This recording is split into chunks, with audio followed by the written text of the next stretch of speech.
The Willows by Algernon Blackwood. After leaving Vienna, and long before you come to Budapest, the Danube enters a region of singular loneliness and desolation, where its waters spread away on all sides regardless of a main channel, and the country becomes a swamp for miles upon miles, covered by a vast sea of low willow bushes.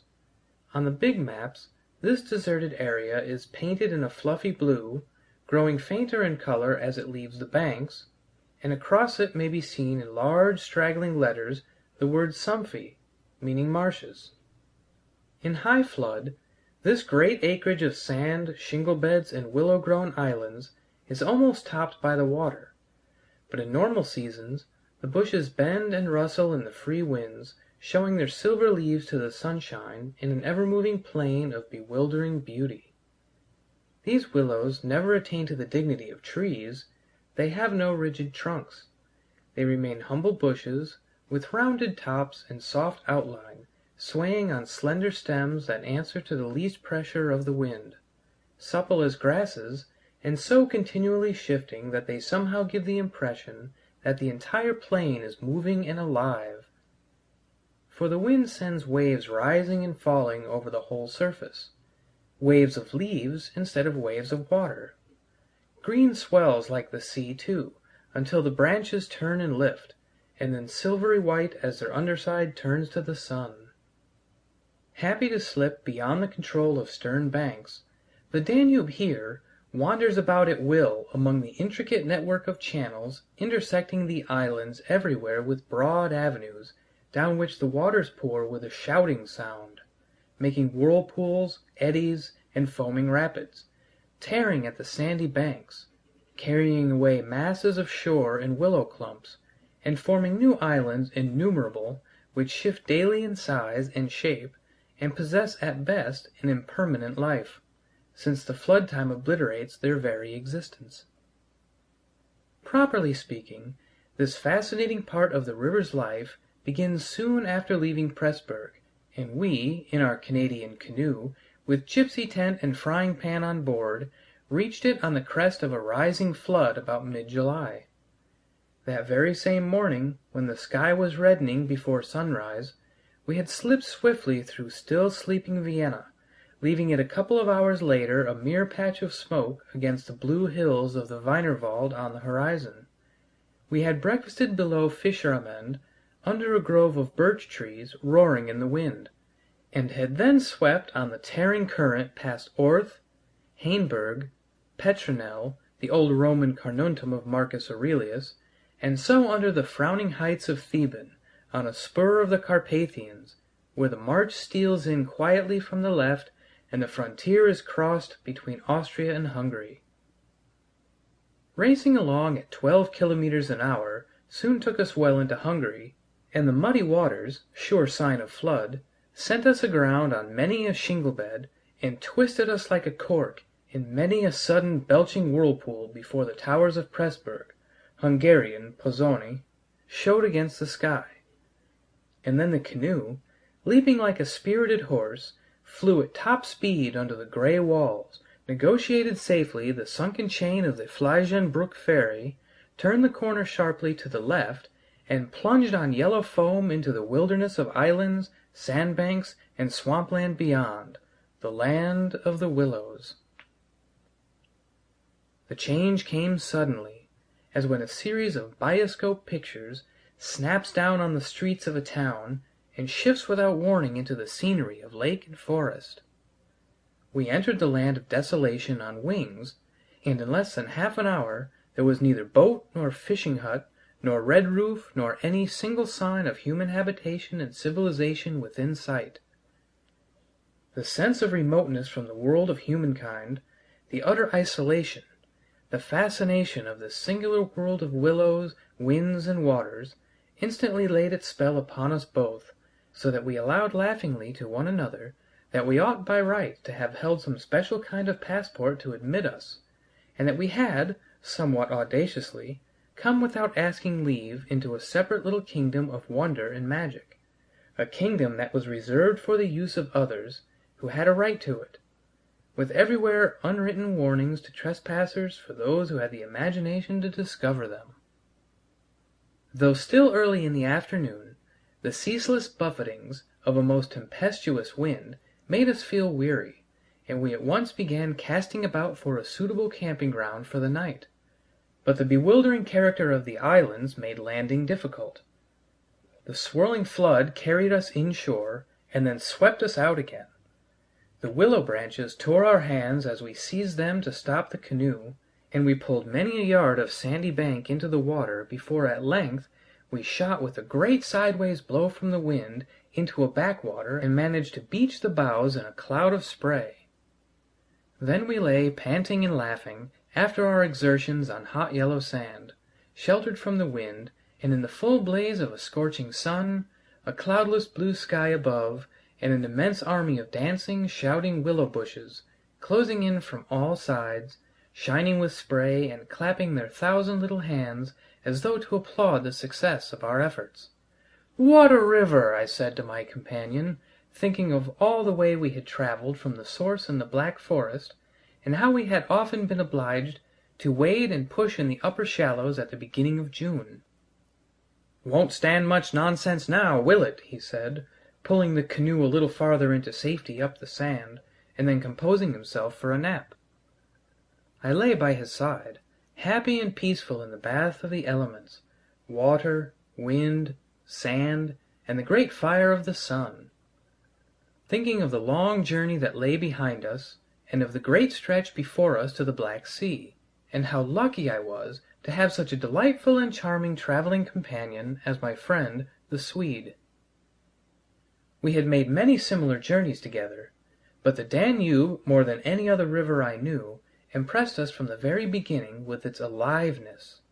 From its tiny bubbling entry into the world among the pinewood gardens of Donaueschingen until this moment when it began to play the great river game of losing itself among the deserted swamps, unobserved, unrestrained, it had seemed to us like following the growth of some living creature, sleepy at first, but later developing violent desires. As it became conscious of its deep soul, it rolled, like some huge fluid being, through all the countries we had passed, holding our little craft on its mighty shoulders, playing roughly with us sometimes, yet always friendly and well-meaning, till at length we had come inevitably to regard it as a great personage. How, indeed, could it be otherwise, since it told us so much of its secret life? At night we heard it singing to the moon as we lay in our tent, uttering that odd sibilant note peculiar to itself, and said to be caused by the rapid tearing of the pebbles along its bed, so great is its hurrying speed. We knew, too, the voice of its gurgling whirlpools, suddenly bubbling up on a surface previously quite calm, the roar of its shallows and swift rapids, its constant steady thundering below all mere surface sounds, and that ceaseless tearing of its icy waters at the banks. How it stood up and shouted when the rains fell flat upon its face, and how its laughter roared out when the wind blew upstream and tried to stop its growing speed. We knew all its sounds and voices, its tumblings and foamings, its unnecessary splashing against the bridges, that self-conscious chatter when there were hills to look on, the affected dignity of its speech when it passed through the little towns, far too important to laugh, and all these faint, sweet whisperings when the sun caught it fairly in some slow curve and poured down upon it till the steam rose. It was full of tricks, too, in its early life before the great world knew it. There were places in the upper reaches among the Swabian forests when yet the first whispers of its destiny had not reached it, where it elected to disappear through holes in the ground, to appear again on the other side of the porous limestone hills and start a new river with another name, leaving too so little water in its own bed that we had to climb out and wade and push the canoe through miles of shallows. And a chief pleasure, in those early days of its irresponsible youth, was to lie low, like Brer Fox, just before the little turbulent tributaries came to join it from the Alps, and to refuse to acknowledge them when in, but to run for miles side by side, the dividing line well marked, the very levels different, the Danube utterly declining to recognize the newcomer. Below Passau, however, it gave up this particular trick, for there the Inn comes in with a thundering power impossible to ignore, and so pushes and incommodes the parent river that there is hardly room for them in the long twisting gorge that follows, and the Danube is shoved this way and that against the cliffs, and forced to hurry itself with great waves and much dashing to and fro in order to get through in time. And during the fight our canoe slipped down from its shoulder to its breast, and had the time of its life among the struggling waves. But the Inn taught the old river a lesson, and after Passau it no longer pretended to ignore new arrivals. This was many days back, of course, and since then we had come to know other aspects of the great creature, and across the Bavarian wheat plain of Straubing she wandered so slowly under the blazing June sun that we could well imagine only the surface inches were water, while below there moved, concealed as by a silken mantle, a whole army of undines, passing silently and unseen down to the sea, and very leisurely too, lest they be discovered. Much, too, we forgave her because of her friendliness to the birds and animals that haunted the shores. Cormorants lined the banks in lonely places in rows like short black palings. Gray crows crowded the shingle beds. Storks stood fishing in the vistas of shallower water that opened up between the islands, and hawks, swans, and marsh birds of all sorts filled the air with glinting wings and singing petulant cries. It was impossible to feel annoyed with the river's vagaries after seeing a deer leap with a splash into the water at sunrise and swim past the bows of the canoe, and often we saw fawns peering at us from the underbrush, or looked straight into the brown eyes of a stag as we charged full tilt round a corner and entered another reach of the river. Foxes, too, everywhere haunted the banks, tripping daintily among the driftwood and disappearing so suddenly that it was impossible to see how they managed it. But now, after leaving Pressburg, everything changed a little, and the Danube became more serious. It ceased trifling.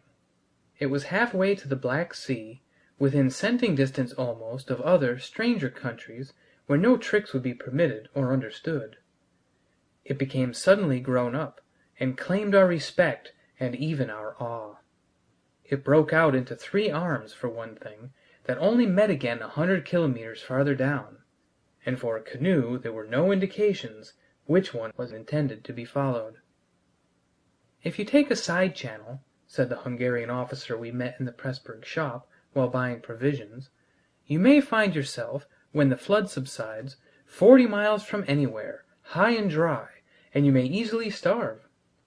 There are no people, no farms, no fishermen. I warn you not to continue.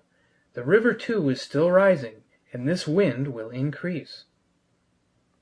The rising river did not alarm us in the least, but the matter of being left high and dry by a sudden subsidence of the waters might be serious, and we had consequently laid in an extra stock of provisions. For the rest, the officer's prophecy held true, and the wind, blowing down a perfectly clear sky, increased steadily till it reached the dignity of a westerly gale. It was earlier than usual when we camped, for the sun was a good hour or two from the horizon, and leaving my friend still asleep on the hot sand, I wandered about in desultory examination of our hotel. The island, I found, was less than an acre in extent, a mere sandy bank standing some 2 or 3 feet above the level of the river. The far end, pointing into the sunset, was covered with flying spray which the tremendous wind drove off the crests of the broken waves. It was triangular in shape, with the apex upstream. I stood there for several minutes, watching the impetuous crimson flood bearing down with a shouting roar, dashing in waves against the bank as though to sweep it bodily away, and then swirling by in 2 foaming streams on either side. The ground seemed to shake with the shock and rush, while the furious movement of the willow bushes as the wind poured over them increased the curious illusion that the island itself actually moved. Above, for a mile or two, I could see the great river descending upon me. It was like looking up the slope of a sliding hill, white with foam, and leaping up everywhere to show itself to the sun. The rest of the island was too thickly grown with willows to make walking pleasant, but I made the tour nevertheless. From the lower end, the light of course changed, and the river looked dark and angry. Only the backs of the flying waves were visible, streaked with foam, and pushed forcibly by the great puffs of wind that fell upon them from behind. For a short mile it was visible, pouring in and out among the islands, and then disappearing with a huge sweep into the willows, which closed about it like a herd of monstrous antediluvian creatures crowding down to drink. They made me think of gigantic sponge-like growths that sucked the river up into themselves. They caused it to vanish from sight. They herded there together in such overpowering numbers. Altogether it was an impressive scene, with its utter loneliness, its bizarre suggestion, and as I gazed, long and curiously, a singular emotion began to stir somewhere in the depths of me. Midway in my delight of the wild beauty, there crept unbidden and unexplained a curious feeling of disquietude, almost of alarm. A rising river, perhaps, always suggests something of the ominous. Many of the little islands I saw before me would probably have been swept away by the morning. This resistless, thundering flood of water touched the sense of awe. Yet I was aware that my uneasiness lay deeper far than the emotions of awe and wonder. It was not that I felt, nor had it directly to do with the power of the driving wind, this shouting hurricane that might almost carry up a few acres of willows into the air and scatter them like so much chaff over the landscape. The wind was simply enjoying itself, for nothing rose out of the flat landscape to stop it, and I was conscious of sharing its great game with kind of pleasurable excitement. Yet this novel emotion had nothing to do with the wind. Indeed, so vague was the sense of distress I experienced that it was impossible to trace it to its source and deal with it accordingly, though I was aware somehow that it had to do with my realization of our utter insignificance before this unrestrained power of the elements about me.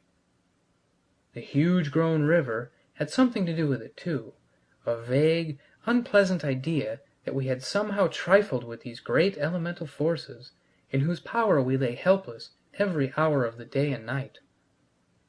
For here, indeed, they were gigantically at play together, and the sight appealed to the imagination. But my emotion, so far as I could understand it, seemed to attach itself more particularly to the willow bushes, to these acres and acres of willows, crowding, so thickly growing there, swarming everywhere the eye could reach, pressing upon the river as though to suffocate it, standing in dense array mile after mile beneath the sky, watching, waiting, listening. And apart quite from the elements, the willows connected themselves subtly with my malaise, attacking the mind insidiously somehow by reason of their vast numbers, and contriving in some way or other to represent to the imagination a new and mighty power, a power, moreover, not altogether friendly to us. Great revelations of nature, of course, never fail to impress in one way or another, and I was no stranger to moods of the kind.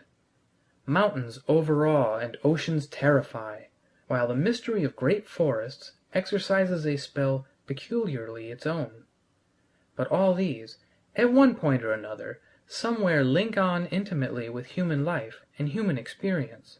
They stir comprehensible, even if alarming, emotions. They tend on the whole to exalt. With this multitude of willows, however, it was something far different, I felt. Some essence emanated from them that besieged the heart. A sense of awe awakened, true, but of awe touched somewhere by a vague terror. Their serried ranks, growing everywhere darker about me as the shadows deepened, moving furiously yet softly in the wind, woke in me the curious and unwelcome suggestion that we had trespassed here upon the borders of an alien world, a world where we were intruders, a world where we were not wanted or invited to remain, where we ran grave risks perhaps.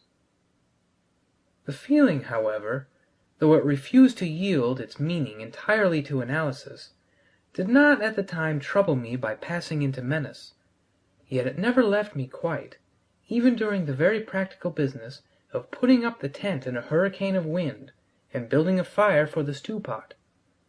It remained, just enough to bother and perplex, and to rob a most delightful camping ground of a good portion of its charm. To my companion, however, I said nothing, for he was a man I considered devoid of imagination. In the first place, I could never have explained to him what I meant, and in the second, he would have laughed stupidly at me if I had. There was a slight depression in the center of the island, and here we pitched the tent. The surrounding willows broke the wind a bit. "A poor camp," observed the imperturbable Swede, when at last the tent stood upright. "No stones and precious little firewood. I'm for moving on early tomorrow, eh? This sand won't hold anything." But the experience of a collapsing tent at midnight had taught us many devices, and we made the cozy gypsy house as safe as possible, and then set about collecting a store of wood to last till bedtime.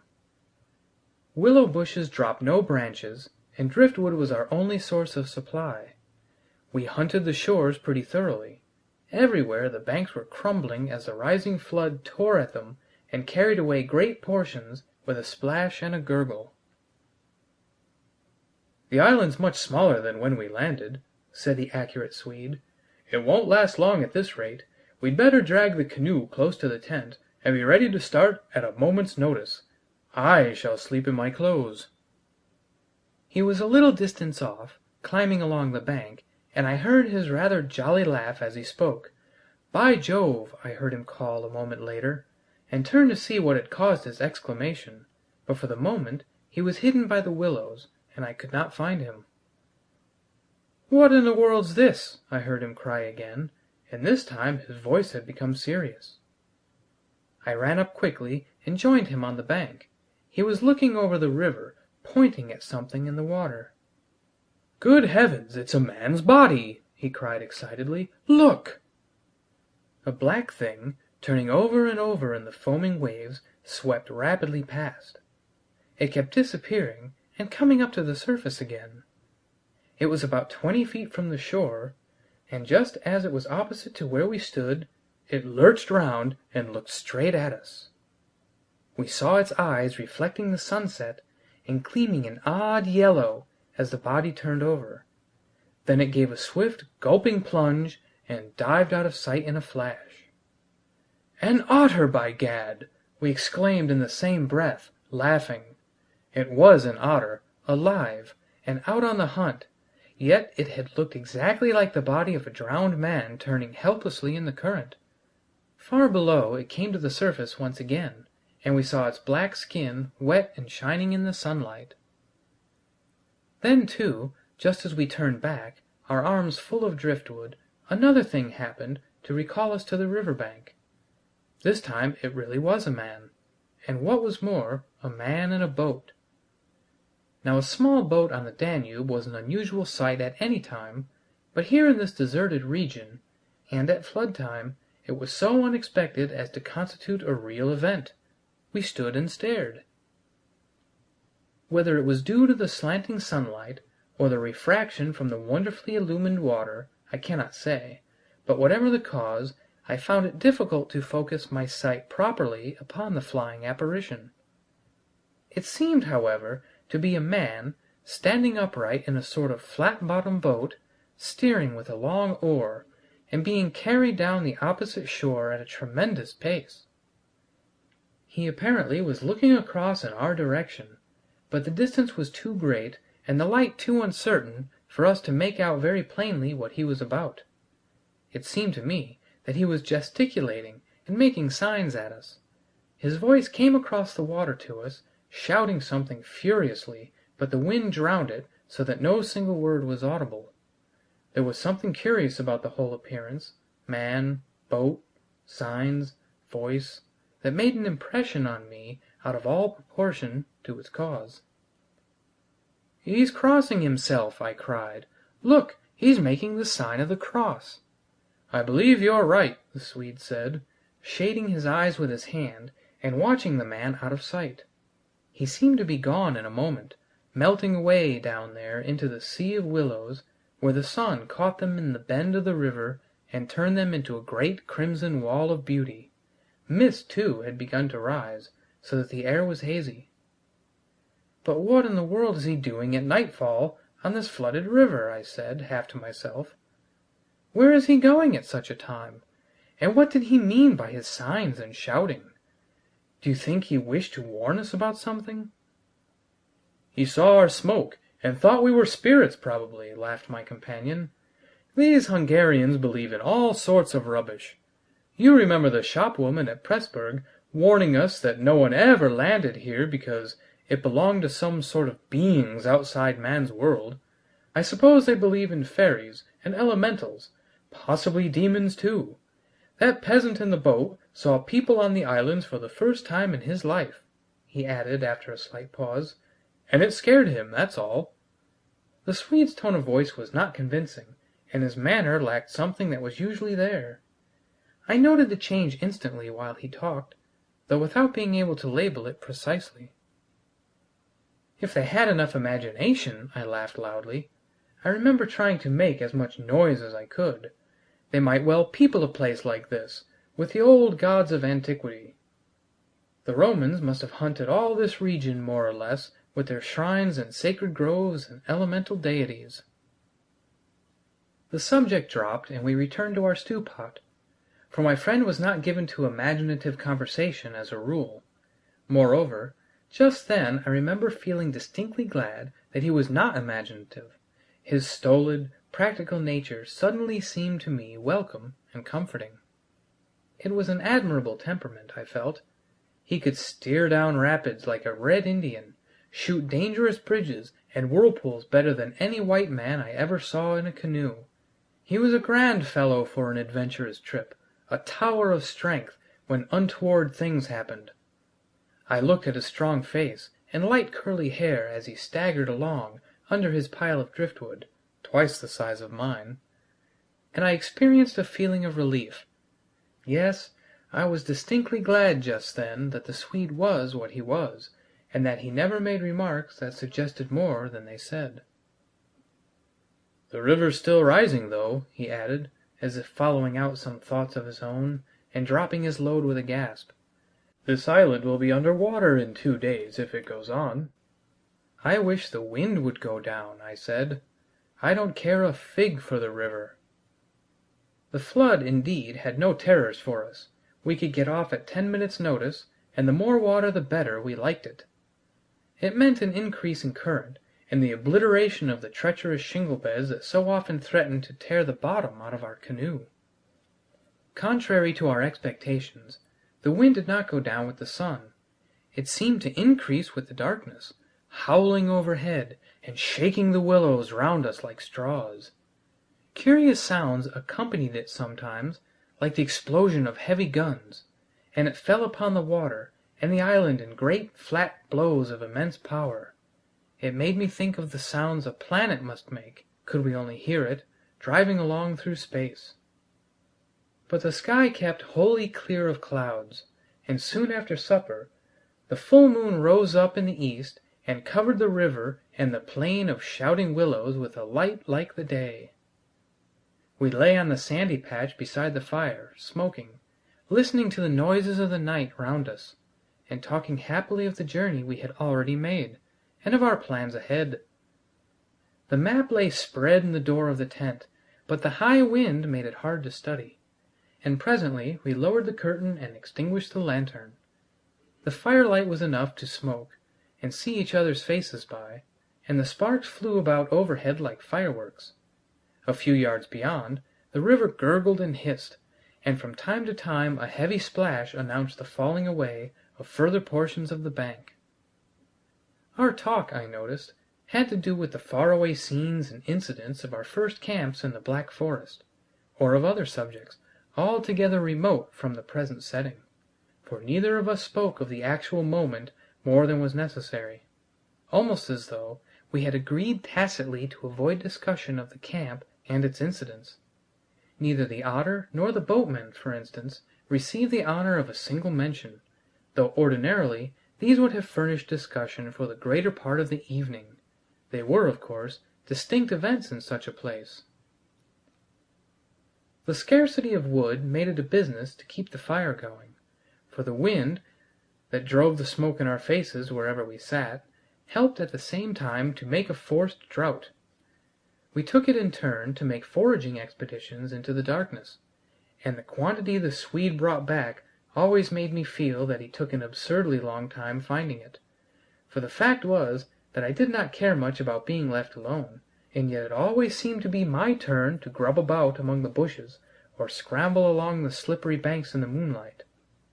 The long day's battle with wind and water, such wind and such water, had tired us both, and an early bed was the obvious program.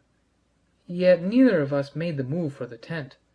We lay there, tending the fire, talking in desultory fashion, peering about us into the dense willow bushes, and listening to the thunder of wind and river. The loneliness of the place had entered our very bones, and silence seemed natural, for after a bit the sound of our voices became a trifle unreal and forced. Whispering would have been the fitting mode of communication, I felt, and the human voice, always rather absurd amid the roar of the elements, now carried with it something almost illegitimate. It was like talking out loud in church, or in some place where it is not lawful, perhaps not quite safe, to be overheard.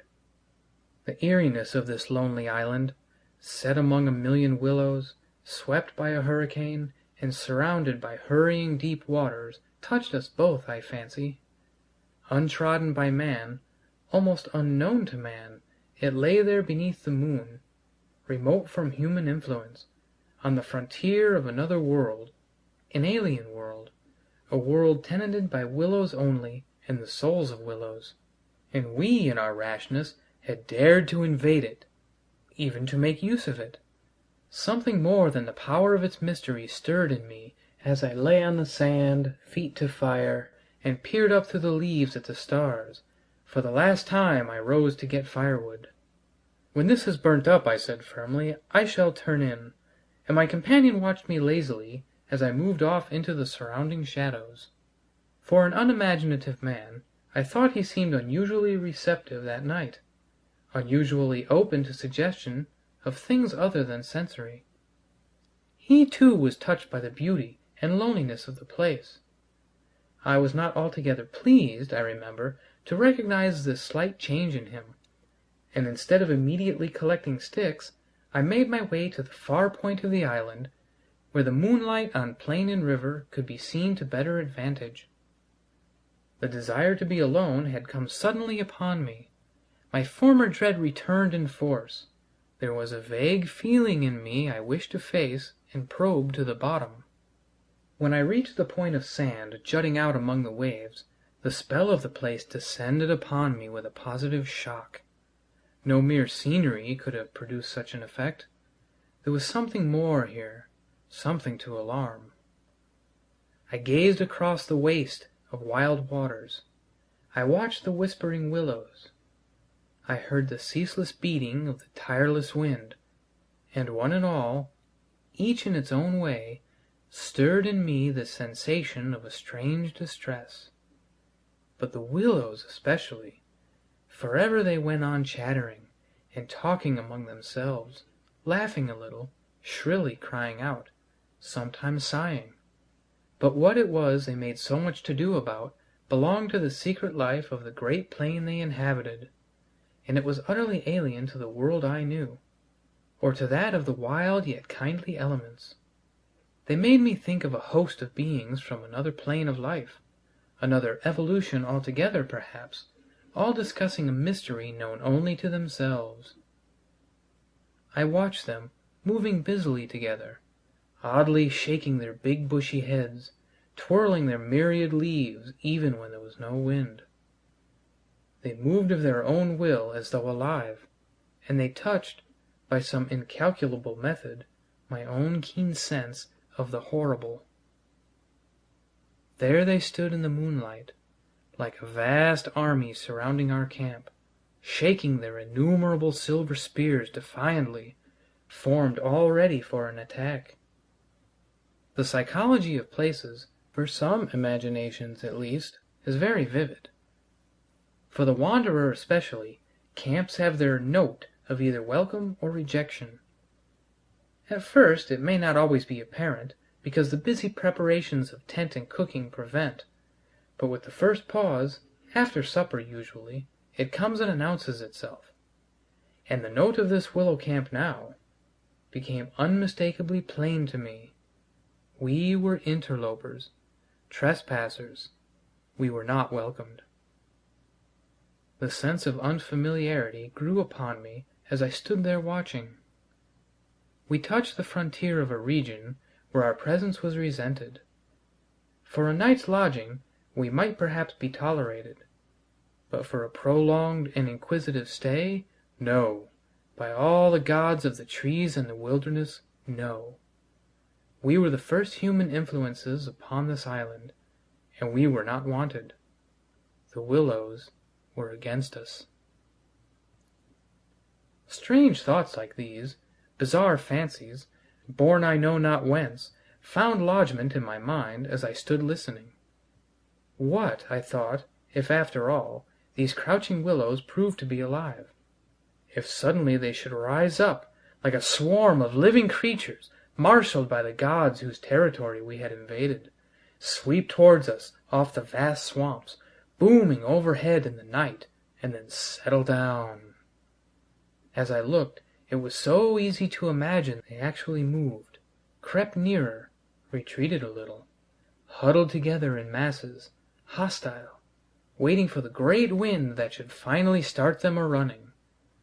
I could have sworn their aspect changed a little, and their ranks deepened and pressed more closely together.